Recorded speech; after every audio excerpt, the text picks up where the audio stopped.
सध्या लग्नाचा हंगाम सुरू असताना सोशल मीडियावरती लग्नाचे अनेक व्हिडिओ तुम्ही व्हायरल झालेले पाहिले असतील।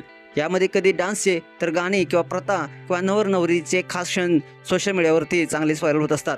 लग्न हे प्रत्येकाच्या आयुष्यातील खास क्षण असतो। अशा क्षणावेळी एका चुकीमुळे संपूर्ण वातावरण देखील बिघडू शकतं। लग्नामध्ये फटाके फोडणे ही सामान्य गोष्ट झालेली आहे, मात्र कधी कधी फटाके फोडताना विशेष काळजी घेणं खूप गरजेचं असतं, अन्यथा नको ते अपघात घडू शकतात। असाच काहीसा प्रकार एका लग्न समारंभामध्ये घडल्याचं पाहायला मिळते, ज्यामध्ये फटाक्यामुळे नवरा गंभीररित्या जखमी झालेला आहे आणि त्याला उपचारासाठी हॉस्पिटलमध्ये पळवण्यात आलेलं आहे। याचा हा व्हिडिओ सध्या सोशल मीडियावरती प्रचंड व्हायरल। लग्न हा प्रत्येकाच्या आयुष्यातील एक खास क्षण असतो।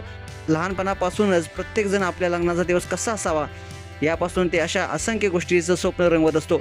मात्र कधी कधी नियोजन किती चोख जरी असलं तरी नीती काहीतरी वेगळंच ठरवते आणि आनंदाचे क्षण अनपेक्षित घटनामुळे कटू अनुभवामध्ये बदलत जातात। सध्या असाच काहीसा प्रकार घडलेला आहे।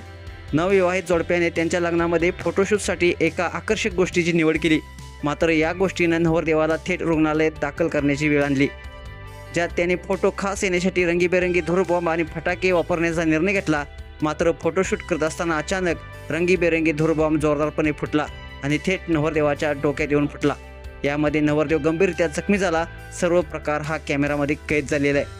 हा व्हायरल झालेला व्हिडिओ राजेश घरवाल नावाच्या इंस्टाग्राम अकाउंटवर शेअर करण्यात आलेला आहे। अनेकांनी यावर संमिश्र अशा प्रतिक्रिया व्यक्त केलेल्या आहेत। काही युजर्स म्हटलेले आहे सध्या या घटना वाढतानाच पाहायला मिळते, तर दुसऱ्या युजर्सनं म्हटले पारंपरिक लग्न केलेलंच बरं, तर तिसऱ्या युजर्सनं म्हटलेलं आहे सध्याच्या तरुणाईला थाटामाटात लग्न करण्याची सवयच लागलेली आहे। तर काहींनी हैराणजनक प्रतिक्रिया देखील व्यक्त केलेल्या आहेत। तुम्हाला हा व्हिडिओ कसा वाटला नक्कीच कमेंट्स बॉक्समध्ये आपल्या प्रतिक्रिया अवश्य द्या आणि आपल्या SS स्पोर्ट्स या चॅनलला सबस्क्राईब करायला नक्की विसरू नका।